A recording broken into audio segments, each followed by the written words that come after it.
Welcome to class, my dear menopausal students. It's time for yet more useful information on menopause in general and breast cancer in particular.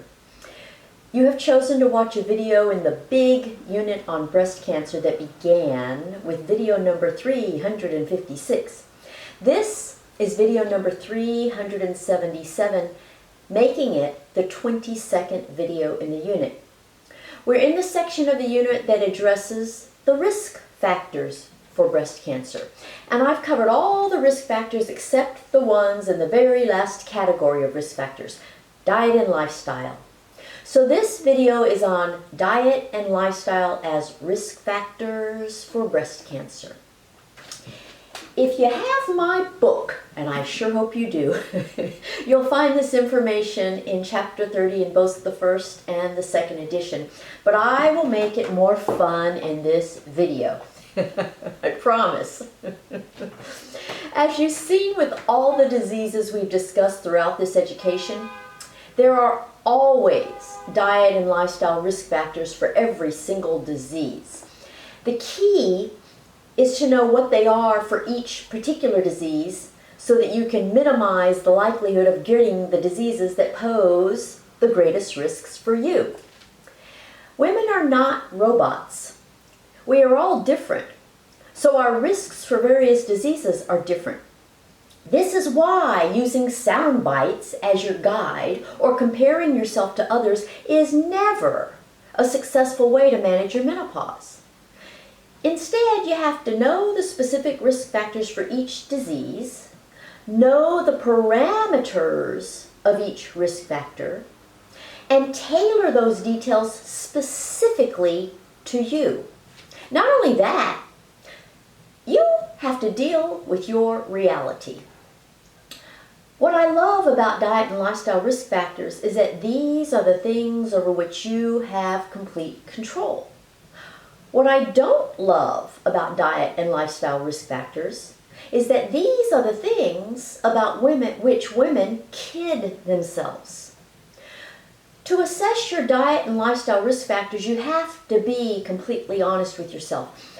You have to tell it like it is, as they say. You can't make excuses for or downplay your behaviors and habits. So this category of diet and lifestyle risk factors requires you to know thyself. And as long as you acknowledge your reality in considering how much risk these factors pose for you, you'll be able to utilize this information productively. But if you kid yourself, you'll be exercising denial. So, to get your mental juices flowing, consider how you would answer this quiz question. Which of the following diet and lifestyle measures increase your risk for breast cancer? A. Saturated fat, alcohol, caffeine, soy, and stress. B. Breast trauma, soy, and stress. C. Animal fat, alcohol, smoking, inactivity, and obesity. D. Inadequate sleep, alcohol, and caffeine. E. Smoking, obesity, animal fat, and breast trauma. F. Inactivity, saturated fat, caffeine, and inadequate sleep. G. None of the above.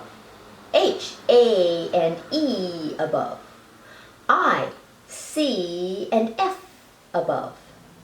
J. E and F above. You see, this quiz question requires you to be really sure of the diet and lifestyle risk factors for breast cancer specifically.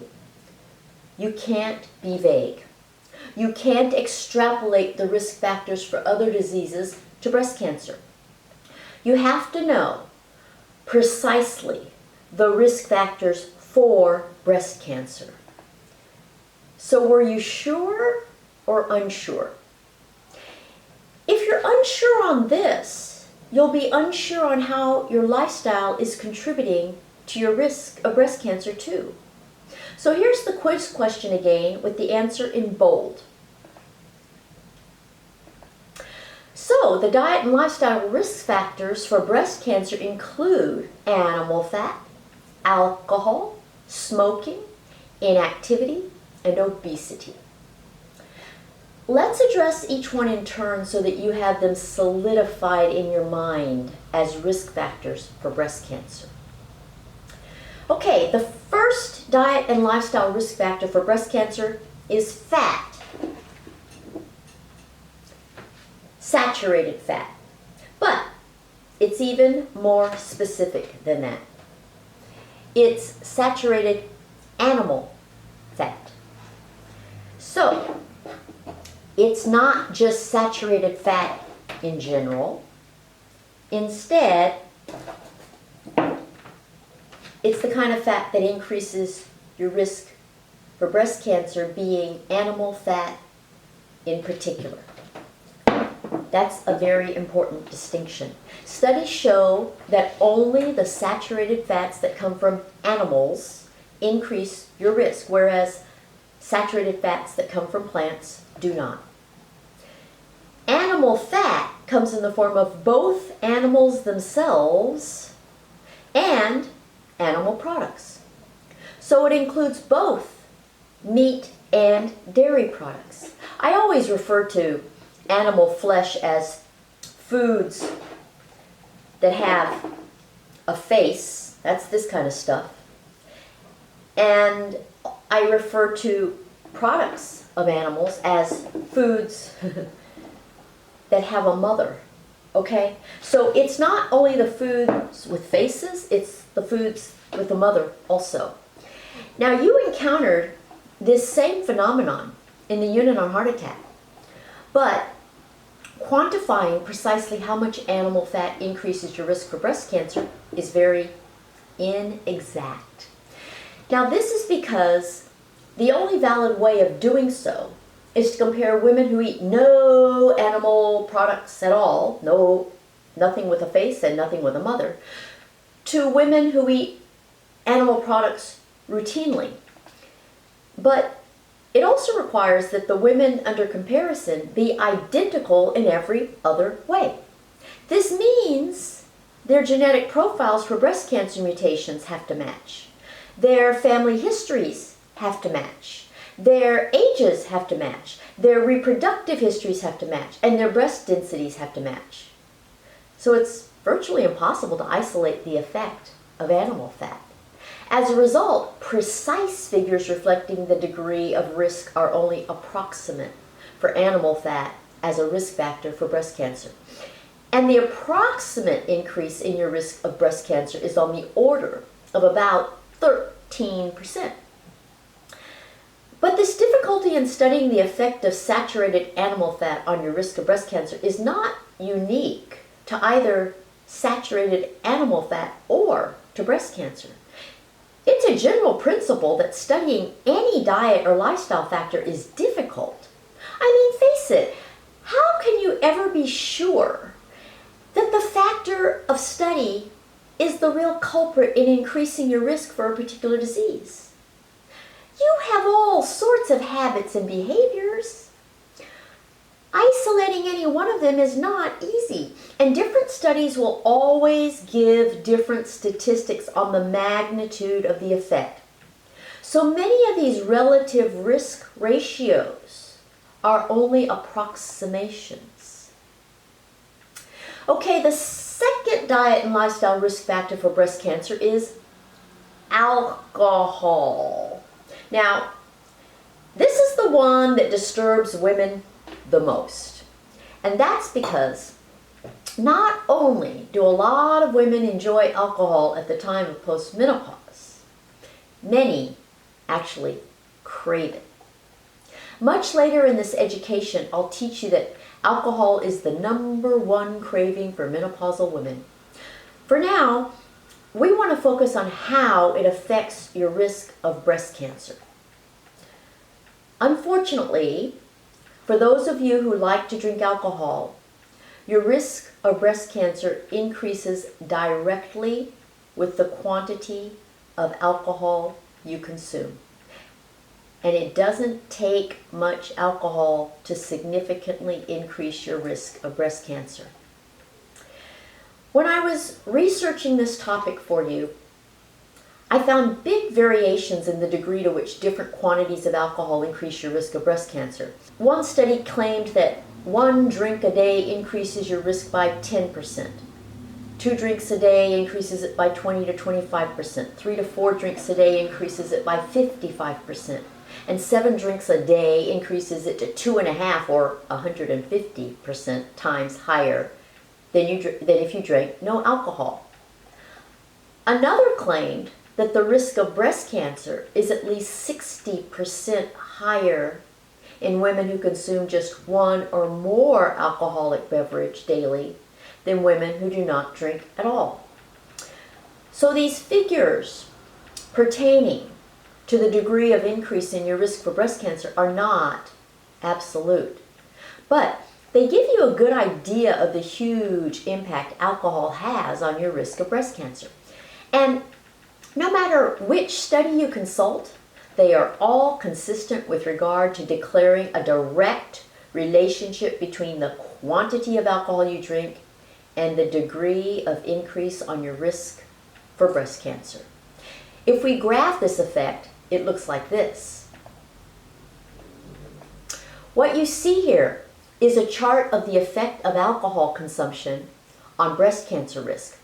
On the vertical x-axis, I've listed the degree of increased risk ranging from 0 to 160%.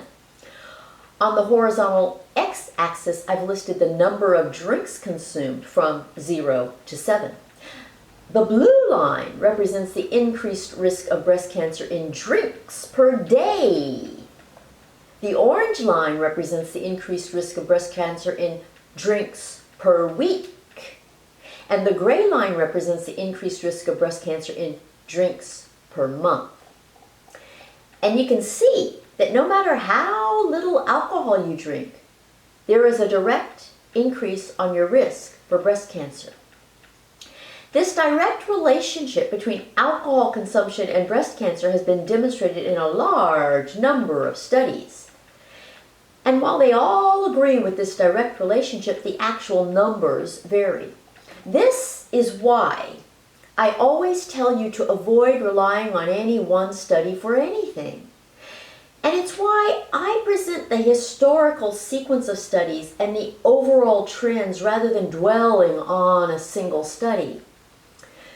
So even if you're a moderate drinker who consumes 3 to 4 drinks per week, it's enough to increase your risk of breast cancer quite a bit. But if you recall our unit on heart attack, there you learned that 1 glass of red wine daily actually decreases your risk for a heart attack. And in our unit on osteoporosis, you discovered that alcohol consumption was a risk factor for osteoporosis. When it comes to osteoporosis, the quantity of alcohol that increases your risk of bone loss is 25 grams per day. 25 grams per day is equivalent to 24 ounces of beer, 8 ounces or 235 milliliters of wine, and 3 ounces or 88 milliliters of 80 proof alcohol. These are all considered excessive in terms of your bone health. And alcohol increases your risk of osteoporosis to only a moderate degree. But the quantity of alcohol that increases your risk of breast cancer is much less than that. Just 6 grams per day of alcohol increases your risk of breast cancer by 35%. 6 grams of red wine is just 2 ounces or 59 milliliters. That's just the quantity that fits in this little measuring cup here. So this 1 glass of red wine daily decreases your risk of heart attack. This same 1 glass of red wine daily moderately increases your risk of osteoporosis. And this same 1 glass of red wine daily significantly increases your risk of breast cancer. It's the same glass of red wine with markedly different effects on these 3 diseases. Alcohol is an area in which women have difficulty being honest with themselves. They don't pay a lot of attention to how much they drink, and when they're drinking, their very goal is to be more relaxed about everything. So they're not meticulously monitoring their alcohol consumption. As a result, most commonly they are drinking more than they realize. The third diet and lifestyle risk factor for breast cancer is smoking. But the risk, if you have ever smoked cigarettes, you have increased your risk of breast cancer. But the risk is highest if you are smoking currently. So current smokers who smoke the most and have smoked the longest are at high risk. So the more you smoke, the higher your risk. It's another direct relationship, just like the one you saw with alcohol. And if you started smoking before your first full-term or near-term pregnancy, you're at the highest risk range. Now, if you quit smoking, the increased risk of breast cancer remains for 20 years afterward, but then starts to decrease. Now, if you're gasping at the fact that your increased risk for breast cancer lingers for 20 years, go back to basics. We are talking about the things that increase your risk for breast cancer. That means these are the things that conspire to induce a single breast cell to become a cancer cell. And what have I taught you about how long it takes for a single cancer cell to grow into a mass large enough to diagnose as a cancer? It's at least 7 to 10 years. This is the cancer timeline I first showed you in the unit on cancer in general, and I've shown it to you many times since. You never know when your smoking will contribute to turning that first normal cell into a cancer cell. So it's never too soon to quit, and it's certainly never too late to quit. Now, whenever the topic of smoking comes up, it seems that women, especially smokers, want definitions for what constitutes heavy smoking. This is because when it comes to things like smoking, people are rarely honest with themselves. They certainly don't actually count how many cigarettes they smoke each day. Their claims about how much they smoke are approximate at best, but usually they're way off. In fact, in medical school, they teach us to literally double the number of cigarettes a patient claims to smoke. It's not because we think they're lying. It's because they aren't paying attention. So, for purposes of smoking as a risk factor for breast cancer, smoking 10 or more cigarettes daily qualifies as heavy smoking. So, let's see. This pack contains 20 cigarettes. So half a pack per day makes you a heavy smoker. And heavy smoking increases your risk of breast cancer by 4 times. And if you reflect back to video 366 on risk, you'll recall that any increase in risk of more than 3 times is considered a large effect. So smoking is a biggie.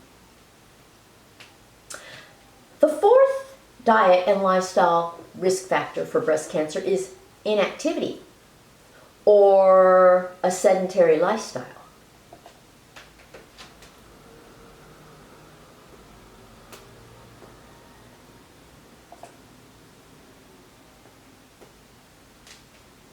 Now, this risk factor is one that has been studied indirectly, primarily by studying the effect of exercise on decreasing your risk of breast cancer. And when we get to the part of this unit that addresses prevention of breast cancer, I'll give you all that data. For now, just know that inactivity or a sedentary lifestyle can increase your risk of breast cancer by 18 to 30%, depending on the degree of inactivity. But this is becoming a bigger and bigger problem. If you stop to think about it, every single industrial or technological advancement we make as a society renders us more and more sedentary. There's a saying now that says sitting is the new smoking. We hardly do anything requiring much physical or mental effort on our parts. We drive instead of walking. We take elevators and escalators rather than climbing stairs. We use clothes washing machines and dryers rather than washing and hanging our clothes ourselves. We buy produce rather than planting and picking it ourselves. I mean, heck, we even buy our produce cut into pieces for us. So a sedentary lifestyle is a risk factor that is increasing by the minute. One of the ways in which this risk factor of a sedentary lifestyle has been studied indirectly is by linking it with the next risk factor, which is obesity. So I'm going to move on to that. Oh, pardon me for a moment. The fifth and final diet and lifestyle risk factor for breast cancer is obesity.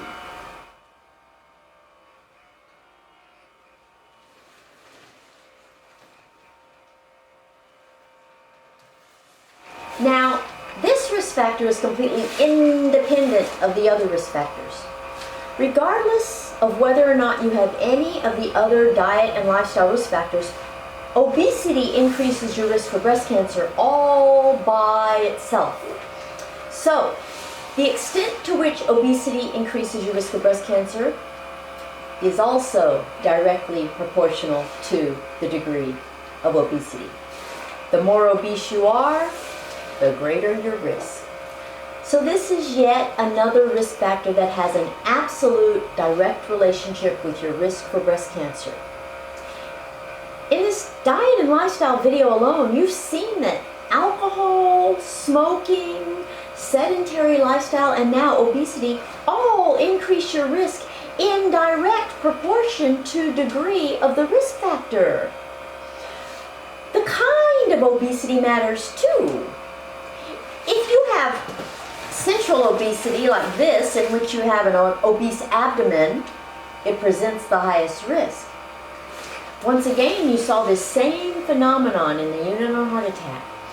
In both instances, if your lower body is obese and you have big hips, the risk is not as significant as if your upper body is obese and you have a big belly. So the bigger your belly, the bigger your risk. And there's another way in which obesity increases your risk of breast cancer. It also decreases the likelihood of finding a breast pre-cancer or early breast cancer. This goes back to the very first video in this unit where you learned that fat is one of the three components of your breast anatomy. Well, if your breasts consist of fat and you add to that fat by becoming obese, your breasts are going to get larger.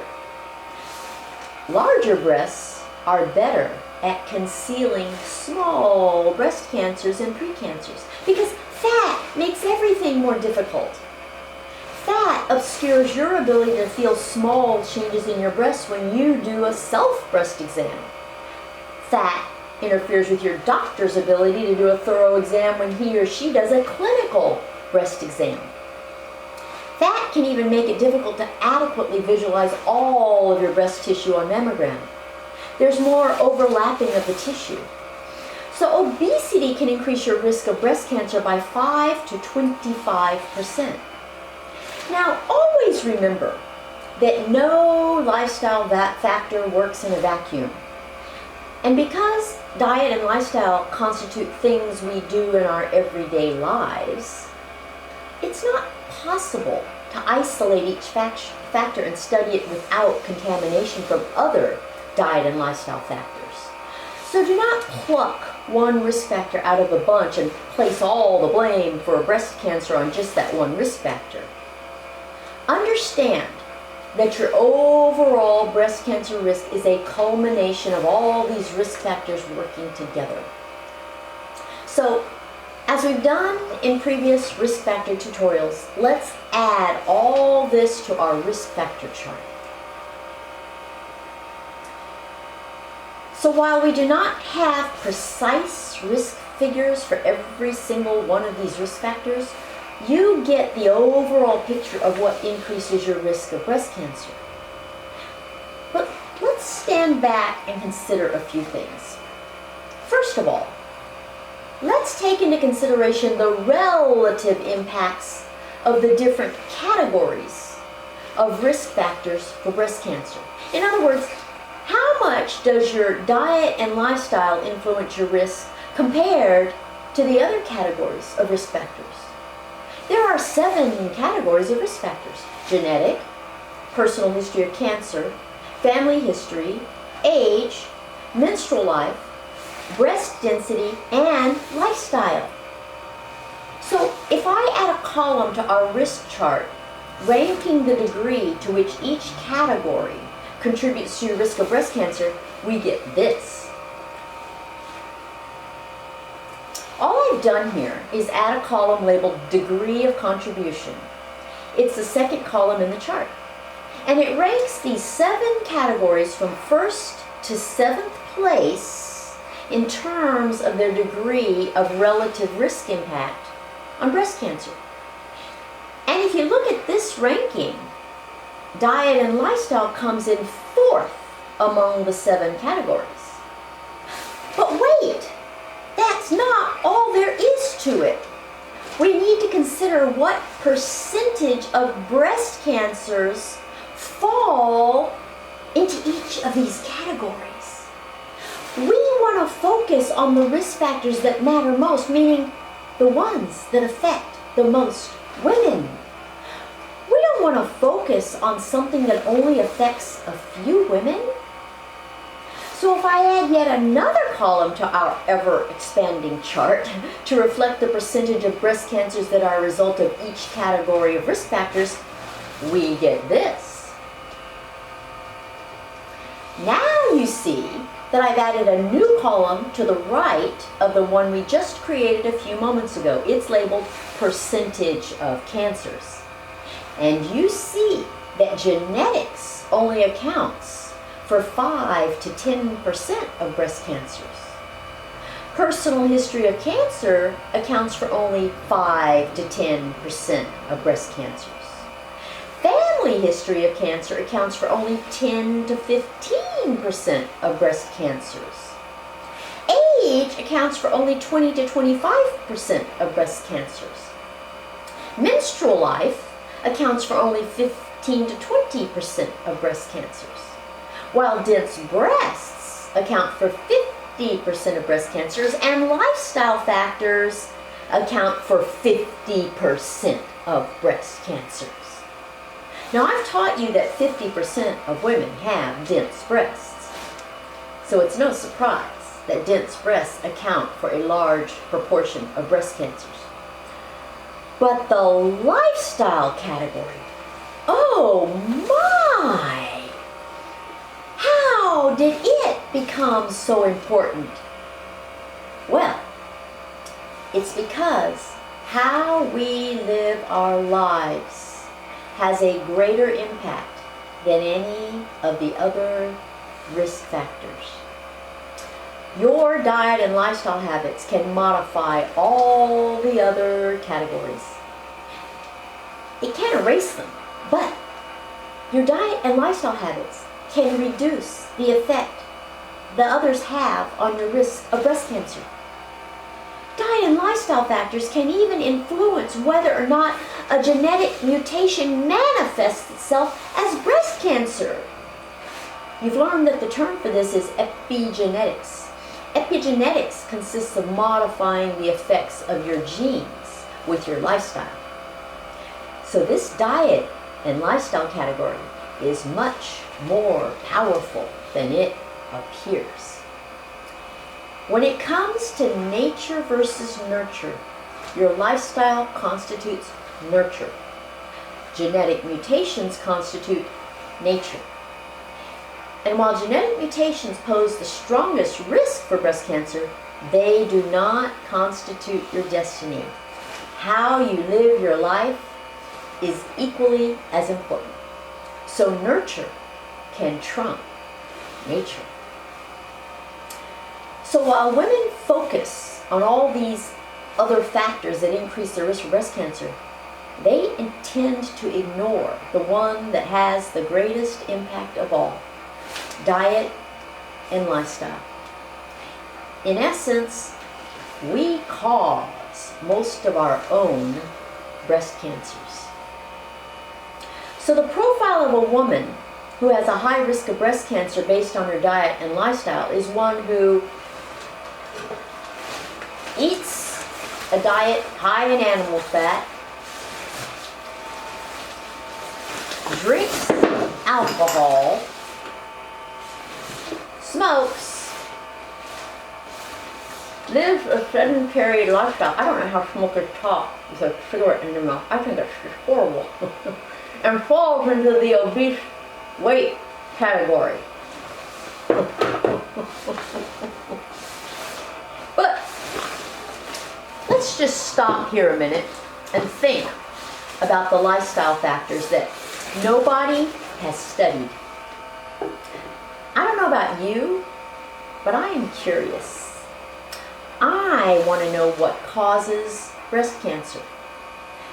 And I think we need to study some of the common things to which women are exposed, such as sugar, preservatives in food, hair dye, chemicals in makeup, gel and acrylic nail products. I mean, what if some innocent behavior, habit, or lifestyle is increasing or your risk or causing breast cancer? I think we'd all want to know that. What I've done here today is present all the diet and lifestyle risk factors we know of currently. They are the known diet and lifestyle risk factors for breast cancer. But there could be others, and new ones could arise. But these that we've talked about today are the only ones about which we are certain in terms of their role as a known risk factor. So that does it for breast cancer risk factors. We've got all these things. I'm telling you, they just keep adding up. All of it. It all adds up. Hey, did you notice what's not on the chart of risk factors? What's not on the list of our risk factors for breast cancer? Estrogen and progesterone. Or birth control, such as pills that contain both estrogen and progestin. Or hormone replacement therapy. Or infertility drugs. None of these things are on the list of risk factors for an increased risk of breast cancer. And yet, everywhere you go, people blame them for actually causing breast cancer. So in 2 weeks, I'll address the difficulties in determining if estrogen, progestogen, or both cause breast cancer. I know you won't want to miss that one. But before we do that, I want to make sure you know about the risk assessment tools for breast cancer. So that's what I'll present next week. As usual, you can find our completed risk factor chart via the link in the description box, or you can go to menopausetailored.me. And menopausetailored.me is also the place for scheduling consultations. A consultation is one of the best gifts you can ever give yourself. Don't forget to subscribe here to both my channel and my newsletter.